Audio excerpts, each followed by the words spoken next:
Hey, Soul Survivors, I have a viewer topic request, and I have a disclaimer. I went to law school, but I am not an attorney, but I have gone through 4 custody battles over one child. And at that time, 6% of marriages during the divorce, they go for custody, and we weren't even married. 3 weeks before the wedding, he bailed. But anyways, he wanted to postpone it and, you know, anyways, so he goes, "Hi, Cynthia. Thank you for creating this YouTube channel. A month back, my spouse decided to file a complete baseless order of protection, and I was kicked out of my place and not able to see my child. Currently, the hearing for a permanent order is not scheduled, as she has an attorney who joined the case. She wants to modify the original petition and makes changes on the allegations because, as stated, most of it is untrue. Please advise on what I shall do, as I want to fight this because I'm the actual victim. I have a lawyer and tons of text videos of her yelling and disturbing the household and witnesses lined up. Thank you." So it's good that you had the witnesses lined up because character witnesses for yourself to state what type of person you are. Also, be cautious on what you do during this time. Try to have a stable environment, whether even if you move back with your parents, if you move in with a buddy, make sure that they're not doing drugs or drinking or people coming in and out. The more stable you seem and are, the better it will be for you. You stated that you have documentation, which is going to be crucial. A lot of judges don't like the he said, she said stuff, so they're going to take some of it with a grain of salt. I know in my custody battles, you have to be really careful that you like your attorney, that you can relate to them, that they're on your side, that they see things the way you feel that it needs to be presented. Feel comfortable to tell them what needs to be said.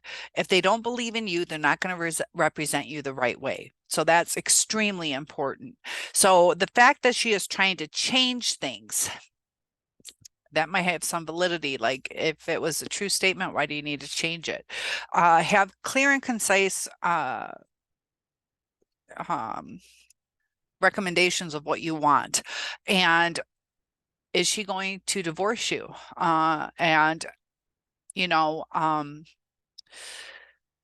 it can be really emotional. So try to keep yourself as pulled together as possible. If you're going to break down or have some animosity that comes out, you're going to seem as an angry person.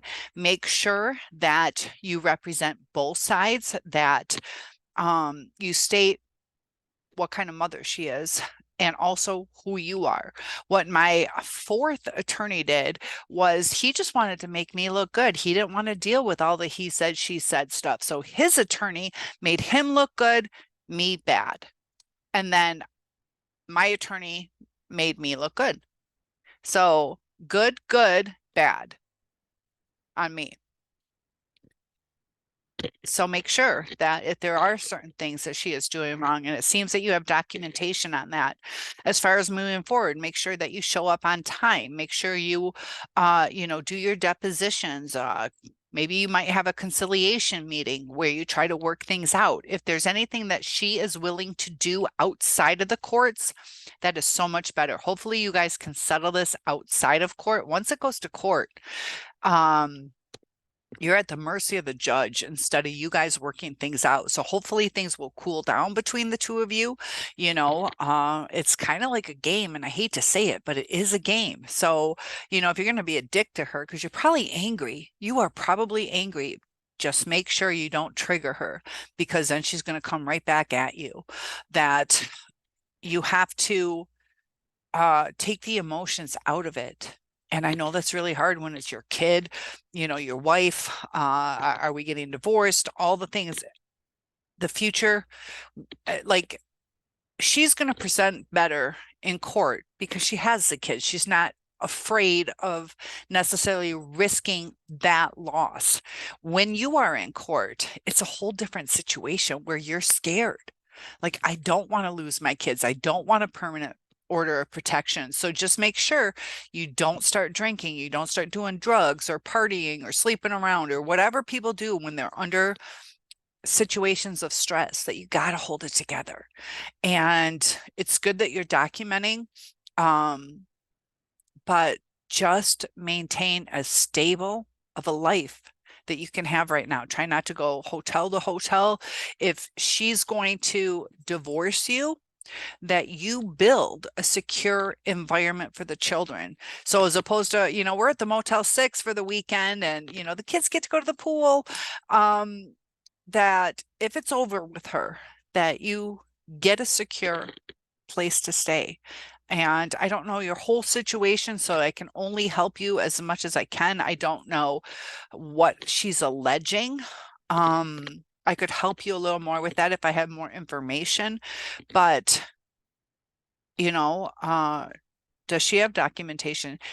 Cut down her credibility, catch her in lies, and your attorney should be able to do that. So let your attorney know as much as possible whether he uses it in the trial or not, but give him the basis, the arsenal of weapons to bring out when he needs to.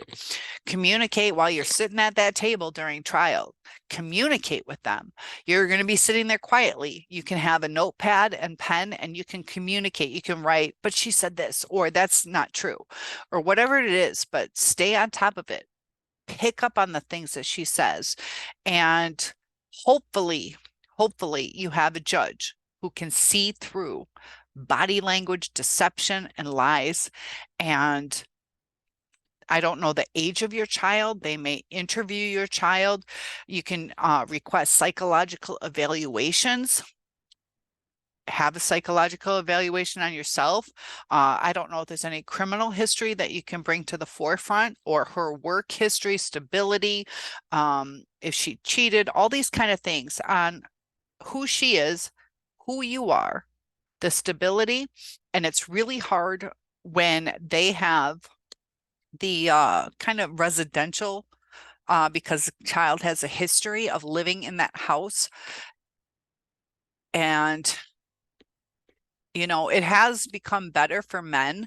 Back in the day, it used to just be the woman gets a child. So rest assured that it's on the upswing for men. Have backup. If you're trying to get 50-50 custody or whatever it is that you're getting, that you have, whether it's childcare, daycare, preschools, whatever situation, busing arrangements, sitters, whatever you have, but stay on the up and up. I know it's emotional. Don't fall to those emotional tendencies that we have, maybe drinking or letting ourselves go. Stay true to yourself and pick the right attorney. And keep the documentation. I know you noticed you said that, you're waiting on this permanent order. I don't know if you're allowed to still see the child on weekends. Be consistent, show up every time, and don't talk to her, other than, yeah, I'll be back at 6 on Sunday, or whatever your arrangements are. Stick to the arrangements, whether you like them or not. And let me know if there's anything that I've missed. I only have like a paragraph of what is going on with you, but if there's any way you guys can work things out of court, is so much better. If it does need to get to court, that you document everything. Document, I was there Friday at 5:55 for a 6 o'clock pickup. I dropped the child off, or whatever your situations are. Document everything. That holds up in court. And document phone calls. She did not let me talk to my child as agreed to on Wednesday. Or I tried contacting the child. She denied phone visitation. Make sure you don't overtry. Make sure you don't overtry to communicate with her, because that will be used against you. So I hope that was helpful. I wish you the best of luck and prayers for you and the little one.